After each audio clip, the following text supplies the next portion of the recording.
Hello students, welcome to R M English classes. R M English classes में आप सभी का स्वागत है। आइए आज हम क्लास 12 के प्रोज के 6वें पाठ का अध्ययन करते हैं। पाठ का नाम है वुमेन्स एजुकेशन।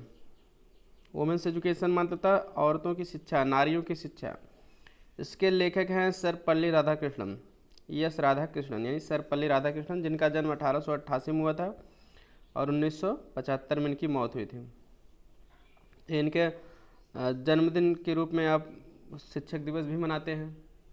शिक्षक दिवस को इनके 5 सितंबर को जो मनाते हैं आप, इनका जन्मदिन के रूप में। तो बहुत चर्चित आदमी हैं, अपने इंडिया के हैं, सेकंड प्रेसिडेंट भी थे, बनारस हिंदू यूनिवर्सिटी में जो है वाइस चांसलर भी थे। तमाम सारे इनकी जो है योग्यताएं हैं। तो इस पाठ में ये लिखे हैं कि औरतों की शिक्षा, लेखक भी थे साथ साथ राजनीतिक के साथ साथ राजनीतिक टीचर्स लेखक। तो इस पाठ में इन्होंने लिखा है कि औरतों की शिक्षा के बारे में लिखा है कि अपना विचार दिए कि औरतों की शिक्षा किस प्रकार की होनी चाहिए हमारे देश में। तो इनका पहले का कुछ विजन था, विचार था कि स्त्री शिक्षा को बढ़ावा देना चाहिए, जो भी संस्था उसमें सहयोग देती है उसको मान्यता प्रोत्साहन होना चाहिए, हर क्षेत्र में उनको अवसर दिए जाना चाहिए। तो ये सारी बातें आज फिट बैठ रही हैं। तो और इनके हिसाब से औरतों का उद्देश्य क्या होना चाहिए, एक निश्चित उद्देश्य बनाए आगे बढ़ने के लिए। तो स्पेशली औरतों पर फोकस किए हैं। फिलहाल सबको इस हिसाब से उद्देश्य बनाना चाहिए। और वोकेशनल एजुकेशन यानी व्यावसायिक शिक्षा, टेक्निकल एजुकेशन, तकनीकी शिक्षा को भी उन्होंने सपोर्ट किया। ये सब होना चाहिए। पहले औरतों की क्या दशा थी समाज में, ज़्यादा शिक्षित थी महिलाएं, फिर बीच में मुगल काल में थोड़ा इनकी शिक्षा पर ध्यान नहीं दिया गया, फिर आज स्वतंत्रता के बाद गांधी जी के प्रयासों से बहुत ध्यान दिया जा रहा है। तो ये हर क्षेत्र में अपने अधिकार को प्राप्त कर रही हैं। तो इस तरह से ये सारी बातें पाठ में बताए हैं। बहुत ही अच्छा पाठ है। तो चलिए देख लेते हैं। बहुत इंपॉर्टेंट पार्ट भी, इससे क्वेश्चन जरूर आते हैं परीक्षा में। तो समय को नष्ट न करते हुए देखते हैं। पहला लाइन कह रहे हैं कि you are living in an age, आप एक ऐसे युग में रह रहे हैं। You are living in an age, आप एक ऐसे युग में रह रहे हैं। तो you are living in an age, age means यहाँ टाइम्स होगा। आप एक ऐसे युग में रह रहे हैं, एक समय में रह रहे हैं। व्हेन, जब मतलब जिसमें, इन विच, आप एक ऐसे युग में रह रहे हैं जिसमें देयर आर माने हैं ग्रेट अपॉर्चुनिटीज, माने अत्यधिक अवसर। ग्रेट मीन्स अत्यधिक, extremely. Opportunities means chances for women, औरतों के लिए। इन जिसमें औरतों के लिए अत्यधिक अवसर है। कहाँ कहाँ अत्यधिक अवसर है? इन सोशल लाइफ, सोशल वर्क, सामाजिक कार्य में औरतों के लिए अत्यधिक अवसर है। तो सामाजिक कार्य मतलब वही सर्विस टू द सोसाइटी, समाज की सेवा के लिए, सामाजिक कार्य के लिए। पब्लिक लाइफ, सार्वजनिक जीवन के लिए। ठीक है, public life means social life, सार्वजनिक जीवन के लिए। एंड एडमिनिस्ट्रेशन, एडमिनिस्ट्रेशन माने होता है मैनेजमेंट, प्रशासन, प्रबंधन। ठीक है, और प्रशासन के क्षेत्र में। तो पूरे का अर्थ हो जाएगा आप एक ऐसे युग में रह रहे हैं जिसमें सामाजिक कार्य, सार्वजनिक जीवन और प्रशासन में औरतों के लिए अत्यधिक क्या है? अवसर हैं। सोसाइटी रिक्वायर्ड, समाज को रिक्वायर्ड्स मीन्स नीड्स, आवश्यकता है वुमेन, औरतों की। आप डिसिप्लिन माइंड, डिसिप्लिन माइंड माने अनुशासित मस्तिष्क वाली, एंड रिस्ट्रेन्ड मैनर्स, और नियंत्रित व्यवहार वाली।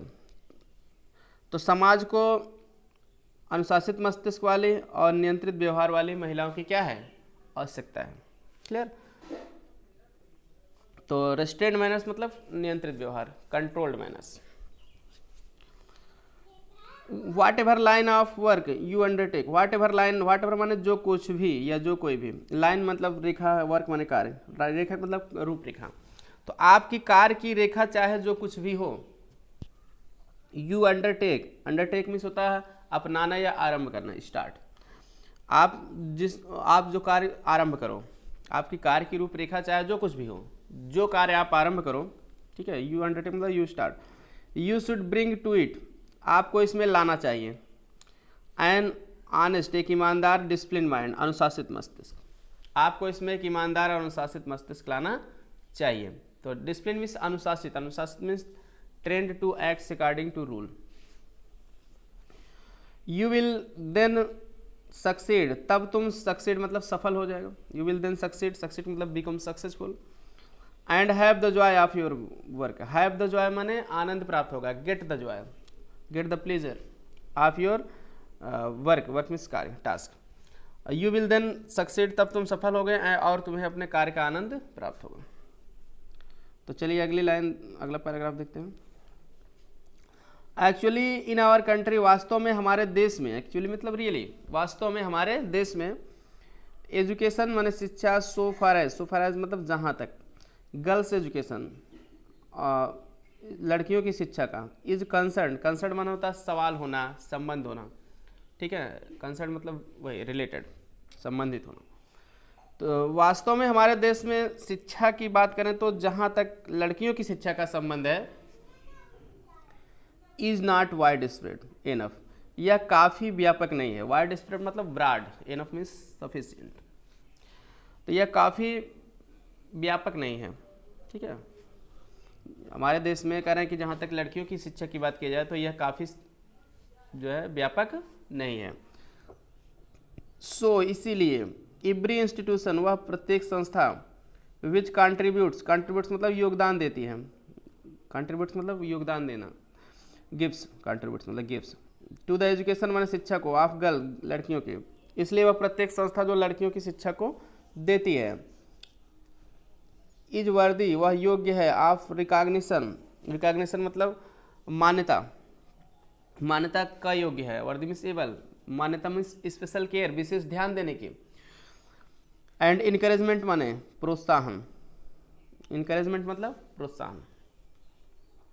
तो कह रहा है कि सो एवरी इंस्टीट्यूशन, इसलिए वह प्रत्येक संस्था which contributes to education of girls, जो लड़कियों की शिक्षा में योगदान देती है, is worthy of recognition and encouragement, तो वह मान्यता और प्रोत्साहन के योग्य है।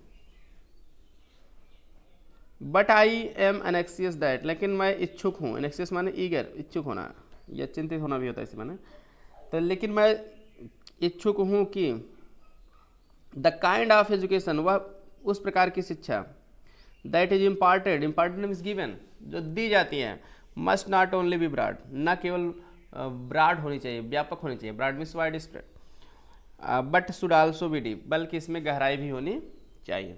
कह रहे हैं कि इसलिए मैं इच्छुक हूँ कि उस प्रकार की शिक्षा जो दी जानी चाहिए,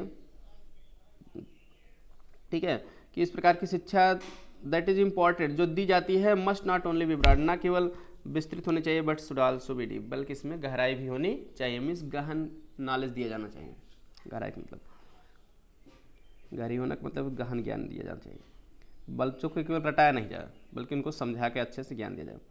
we are liking in depth, कह रहे हैं कि हम गहराई की कमी में हैं, मीन्स हमारी शिक्षा में गहराई की कमी है।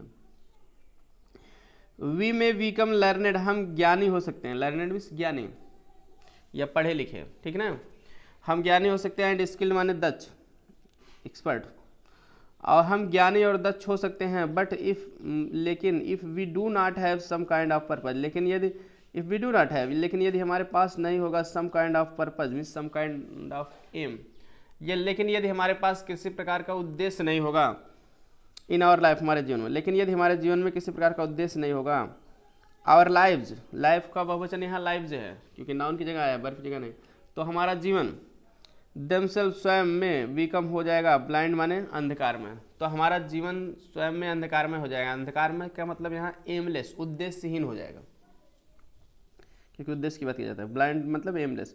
ब्लंडरिंग माने होता है गलतियों से भरा हुआ हो जाएगा, ब्लंडरिंग माने फुल ऑफ मिस्टेक्स, गलतियों से भरा हुआ हो जाएगा। एंड बिटर, बिटर मीन्स होता है कटुपूर्ण, कटुपूर्ण मीन्स सारोफुल, दुखपूर्ण या कटपूर्ण एक ही है। तो कह रहा है कि if we do not have some kind of purpose in our life, यदि हमारे जीवन में किसी प्रकार का उद्देश्य नहीं है, और lives themselves become blind blundering and bitter, तो हमारा जीवन स्वयं में अंधकारमय अर्थात उद्देश्यहीन, ब्लंडरिंग गलतियों से भरा हुआ, एंड बिटर और दुखपूर्ण हो जाएगा। बिटर मीन्स कटु, कड़वा हो जाएगा, कड़वाहट हमारे जीवन में आ जाएगा, मतलब दुखपूर्ण हो जाएगा, सारोफुल हो जाएगा। द गीता सेज, गीता कहती है, गीता कहती है मतलब गीता जो किताब है वो कहती है, क्योंकि गीता लड़की का नाम रहता तो द नहीं लगता उसके पहले, तो यह धार्मिक पुस्तकों के पहले डालते। द गीता सेज माने गीता कहती है, अर्थात गीता में लिखा गया है। तो गीता में जो संस्कृत का फ्रेज है श्लोक, उसका जो है संस्कृत के सूक्त का फ्रेज का यूज़ किए हैं लेखक, गीता में क्या कहा गया? व्यवसायात्मिका बुद्धिर एका। ये संस्कृत का फ्रेज है, व्यवसायात्मिका बुद्धिर एका मीन्स होगा, व्यवसायात्मिका मीन्स होगा पर्पजफुल, और बुद्धिर माने होगा इंटेलिजेंस, एक माने इज वन पॉइंटेड। तो इसका अर्थ हो जाएगा व्यवसायात्मिका बुद्धिर एका माने purposeful intelligence is one pointed, मतलब उद्देश्यपूर्ण बुद्धि एकाग्र होती है। इसका हिंदी क्या होगा? उद्देश्यपूर्ण बुद्धि एकाग्र होती है। For a truly cultured mind, कह रहे हैं कि एक ट्रूली माने वास्तव में, कल्चर्ड माइंड, कल्चर्ड माने होता है सुसंस्कृत, एकदम सभ्य या सुसंस्कृत, निर्मल। माइंड माने मस्तिष्क, ब्रेन। तो कल्चर्ड मतलब होता है रिफाइंड, REFINED। तो ट्रूली मतलब रियली। तो कह रहे हैं कि वास्तव में एक सुसंस्कृत मस्तिष्क के लिए बात करें, देयर इज सिंगल माइंडेडनेस, तो उसमें सिंगल माइंडेडनेस होती है, मीन्स एकाग्रचित्तता होती है, कंसंट्रेशन, सिंगल माइंडेडनेस में। तो कह रहे हैं कि वास्तव में एक सभ्य मस्तिष्क के लिए बात करें तो उसमें एकाग्रचित्तता होती है। A dedication to a single purpose, एक ही उद्देश्य के लिए, डेडिकेशन मीन्स होता है डिवोशन, समर्पण, एक ही उद्देश्य के लिए समर्पण होता है। फॉर द अनकल्चर्ड माइंड, अब उसी के अपोजिट बात करें कि कह रहे हैं कि अगर अनकल्चर्ड माइंड के लिए बात करें, माने संस्कृतहीन मस्तिष्क के लिए बात करें, संस्कृतहीन का मतलब असभ्य मस्तिष्क, उसको संस्कृतहीन कहा जाता है। संस्कृतहीन मस्तिष्क मतलब अनरिफाइंड, क्लियर, मस्तिष्क के लिए बात करें, the whole life is scattered, तो पूरा जीवन बिखरा हुआ होता है, इन मेनी डायरेक्शन, अगले पेज पे है इन मेनी डायरेक्शन, कई दिशाओं में, तो पूरा जीवन जो है कई दिशाओं में बिखरा हुआ होता है, मेनी डायरेक्शन कई दिशाओं में, मेनी साइड्स कई दिशाओं में बिखरा हुआ होता है। तो कह रहे हैं कि एक सब फोर्सेस बता दें लाइन को, for a truly cultured mind, एक वास्तव में एक कल्चर्ड, संस्कृत, सुसंस्कृत, ठीक है, कल्चर मतलब सुसंस्कृत, वास्तव में एक सुसंस्कृत मस्तिष्क के लिए बात करें, there is a single mindness, तो उसमें एकाग्रचित्तता होती है। A dedication to a single purpose, एक ही उद्देश्य के लिए समर्पण होता है। फॉर द अनकल्चर्ड माइंड, और संस्कृतहीन मस्तिष्क के लिए बात करें तो the whole life is scattered in many directions, तो पूरा जीवन जो है कई दिशाओं में बिखरा हुआ होता है। तो चलिए नेक्स्ट पेज पे देखते हैं। हाँ, तो आप इसके पीछे पेज से आप पढ़े थे, the whole life is scattered in many directions, पूरा जीवन कई दिशाओं में बिखरा हुआ होता है। जैसे संस्कृतहीन मस्तिष्क जो रहेगा, पूरा जीवन कई दिशाओं में जो है बिखरा हुआ रहता है। तो जिसको संस्कृत में, जिसके लिए एक फ्रेज है बहुशाखा हयंताश, बहुशाखा हयंताश मतलब एक साथ बहुत से उद्देश्य का होना, इंग्लिश में कहते हैं multiplicity of purpose, multiplicity of purpose, उद्देश्य की बहुरूपता या एक साथ बहुत से उद्देश्य का होना, बहुउद्देशीयता एक शब्द में कहते हैं, क्लियर। तो बहुशाखा हयंताश मतलब बहुउद्देशीयता, एक साथ बहुत से उद्देश्य का होना। तो therefore it is essential, कह रहा है कि इसीलिए यह इसेंशियल मतलब आवश्यक है, नेसेसरी है, दैट की द एजुकेशन वह शिक्षा विच यू एक्वायर, एक्वायर मतलब होता है गेट, जिसे आप प्राप्त करो, इन दीज इंस्टीट्यूशंस, इन संस्थाओं में, शुड गिव यू, उसे न केवल आपको देना चाहिए, ओनली मेरे में केवल, लर्निंग माने होता है ज्ञान, ठीक है। तो should give you not merely learning, मैंने should give you not only knowledge, वह उसे न केवल आपको ज्ञान देना चाहिए, ज्ञान प्रदान करना चाहिए, एंड स्किल और दक्षता, स्किल मतलब दक्षता, कौशल, एक्सपर्टाइज, तो उसे न केवल आपको ज्ञान और कौशल देना चाहिए, बट इंडो यू, बल्कि आपको, इंडो मीन्स होता प्रोवाइड, प्रदान करना, बल्कि उसे आपको प्रदान करना चाहिए विद अ डिफिनिट पर्पज, एक निश्चित उद्देश्य इन लाइफ माने जीवन में, बल्कि उसे आपको जीवन में एक निश्चित उद्देश्य प्रदान करना चाहिए। डिफिनिट मीन्स सर्टेन, ठीक है, definite purpose, certain aim in life. What that purpose is, वह उद्देश्य क्या है, ठीक है, वह एम क्या है, you have to define for yourself, इसे आपको स्वयं के लिए, डिफाइन मीन्स होता है परिभाषित करना, मीन्स मेक क्लियर, स्पष्ट करना, इसे आपको स्वयं परिभाषित करना है, आपको स्वयं जो है स्पष्ट करना है। इट इज सेड दैट, ऐसा कहा जाता है कि विद्या गिव्स यू विवेका, विद्या आपको विवेक देती है, ठीक है, विद्या आपको क्या देती है, विवेक देती है, विवेक मीन्स नॉलेज देना, विजडम देना, बुद्धिमानी देना। विमर्श रूपी विद्या, विमर्श रूपी विद्या मीन्स होता है विश्लेषणात्मक ज्ञान, एनालिटिकल नॉलेज जिसको कहते हैं। गिव्स यू एसेंस, आपको एक समझ देती है, ऑफ व्हाट इज राइट, जो कुछ सही है उसकी, विमर्श रूपी विद्या अर्थात विश्लेषणात्मक ज्ञान आपको जो कुछ सही है उसका क्या देती है, समझ देती है, अंडरस्टैंडिंग देती है। एंड हेल्प्स यू, और आपकी सहायता भी करती है। टू एवॉइड, एवॉइड मीन्स बचना या दूर रहना। व्हाट इज रॉन्ग, जो कुछ गलत है, और जो कुछ गलत है उससे दूर रहने में जो है आपकी सहायता भी करती है। कौन सी विद्या, विश्लेषणात्मक ज्ञान। जैसे हम विश्लेषण करते हैं पढ़ के, जैसे सिंथेसिस का उल्टा एनालिसिस होता है, तो हम तर्क वितर्क करके समझते हैं उसको, तब हमको पता चलता है क्या सही है क्या गलत है, उसको एनालिटिकल एनालिसिस कहते हैं। You must try therefore, इसलिए आपको ट्राई माने प्रयास करना चाहिए, मेक इफोर्ट, प्रयास करना चाहिए। टू फाइंड आउट माने पता लगाने का, what is required, what is required means what is needed, क्या आपसे अपेक्षा की जाती है, कि आपसे क्या आवश्यकता महसूस की जाती है। आप यू माने आपसे, what is required of you, required means आवश्यकता होना, कि आपसे क्या आवश्यकता महसूस की जाती है या अपेक्षा की जाती है इन दिस जनरेशन, इस पीढ़ी में। ठीक है, इसलिए आपको यह पता लगाने का प्रयास करना चाहिए कि आपसे इस पीढ़ी में क्या आवश्यकता महसूस की जाती है या क्या अपेक्षा की जाती है। जनरेशन माने होता है पीढ़ी, persons of the same age उसको कहते हैं, एक ही पीढ़ी के लोग। तो a purpose which held good, एक उद्देश्य कह रहे हैं कि विच हेल्ड गुड, जो कि विच हेल्ड गुड माने विच वाज गुड, जो अच्छा था। ये सब बहुत इंपॉर्टेंट लाइन चल रही है, एक्सप्लेन में भी आते हैं। A purpose which held good माने which was good, held means होना या होगा, पकड़ना नहीं होगा वर्ड का सेकंड। एक उद्देश्य कह रहे हैं कि विच held good means which was good, जो कि अच्छा था। सेंचुरीज एगो माने शताब्दियों पहले, कह रहे हैं शताब्दियों पहले जो एक उद्देश्य अच्छा था। मे नॉट होल्ड गुड, वह अच्छा नहीं होता, टुडे माने आज, वह आज अच्छा नहीं हो सकता। May not hold good means may not be good, hold means be होना। In view of rapidly changing, in view of माने के विचार से या के उद्देश्य से। रैपिडली मतलब होता फास्ट, चेंजिंग माने होता वेरिंग, बदलते हुए। कंडीशंस माने सिचुएशंस ऑफ आवर कंट्री, हमारे देश की। वह हमारे देश की बदलती हुई, तेजी से बदलती हुई, रैपिडली चेंजिंग कंडीशंस, तेजी से बदलती हुई स्थितियों के विचार से अच्छा नहीं हो सकता है। फिर देख लेते हैं, a purpose which held good centuries ago, एक उद्देश्य जो शताब्दियों पहले अच्छा था।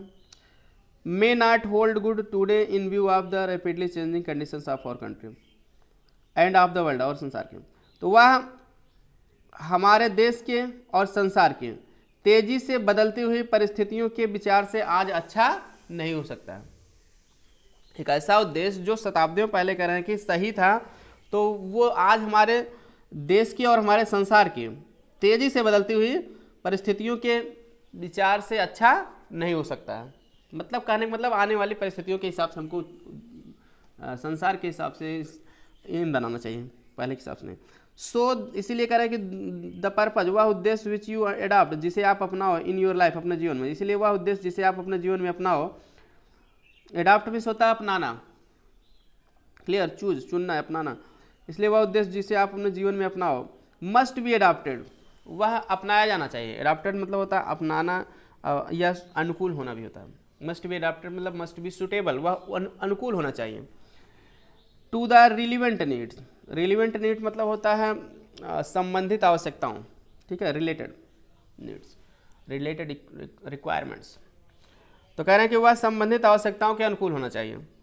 आप द प्रेजेंट जनरेशन माने वर्तमान पीढ़ी, वह वर्तमान पीढ़ी की, ठीक है, संबंधित आवश्यकताओं के अनुकूल होना चाहिए। ठीक है, वर्तमान पीढ़ी मतलब वही persons of the same age. तो फिर से इस लाइन को देख लेते हैं। So the purpose which you adopt in your life, इसलिए वह उद्देश्य जो आप अपने जीवन में अपनाओ, must be adopted to the relevant needs of the present generation, वह वर्तमान पीढ़ी की संबंधित आवश्यकताओं के अनुकूल होना चाहिए। अगर है कि एवरी टाइम वी स्टार्ट, प्रत्येक समय जब हम कोई काम शुरू करते हैं, वी यूज आवर हिम्स, तो हम अपनी वंदना को शुरू करते हैं। हिम्स मीन्स होता है वंदना गीत या प्रार्थना गीत, जिसे ईश्वर के प्रार्थना में गाया जाने वाला गीत, उसको हिम्स कहते हैं। तो हम इस ईश्वर की वंदना से अपना काम शुरू करते हैं। ये एंड इंड विथ सेइंग शांति शांति शांति, और शांति शांति शांति कहकर उसको समाप्ति करते हैं। ऐसा उपनिषद में वर्णन किया गया है, लेखक ऐसा लिखे हैं इसलिए। द टीचर एंड प्यूपिल्स अध्यापक और शिष्य को आर रिस्पेक्टेड से आशा की जाती है टू अवॉइड कि वे बचें हेटिंग ईच अदर एक दूसरे से घृणा करने से। अध्यापक और शिष्य से एक दूसरे से घृणा करने से बचने की आशा की जाती है। एक्सपेक्टेड मतलब होप्ड, आशा करना। अवॉइड मतलब बचना, दूर रहना, कीप अवे। तो चलिए आज की वीडियो में इतना ही। आई होप वीडियो पसंद आ गया हो। वीडियो पसंद आए तो लाइक कर दीजिए, दोस्तों के साथ शेयर कर दीजिए, ताकि बहुत ही महत्वपूर्ण पार्ट है ये, इसको पढ़ डालें सब विद्यार्थी, लॉकडाउन में घर बैठ कर अच्छे से तैयारी करें और अपनी जो है जानकारी को बढ़ा सकें, और ज़्यादा से ज़्यादा स्टूडेंट्स तक शेयर करिए ताकि हमारा प्रयास सफल हो पाए और उत्तर प्रदेश का हर बच्चा जो है यूपी बोर्ड के इस पार्ट को पढ़ सके अच्छे से, और तभी हमारा मकसद पूरा होगा। और आप भी हेल्प करिए इसमें, मेरे मकसद को पूरा करने में विद्यार्थियों की मदद करिए। तो मिलते हैं नेक्स्ट वीडियो में। Thanks for watching. हाँ, चैनल को सब्सक्राइब नहीं किया, सब्सक्राइब जरूर कर लेना, बेल आइकन को ऑन रखना ताकि आने वाली वीडियो की नोटिफिकेशन आपको टाइम से मिल जाए। मिलते हैं नेक्स्ट वीडियो में।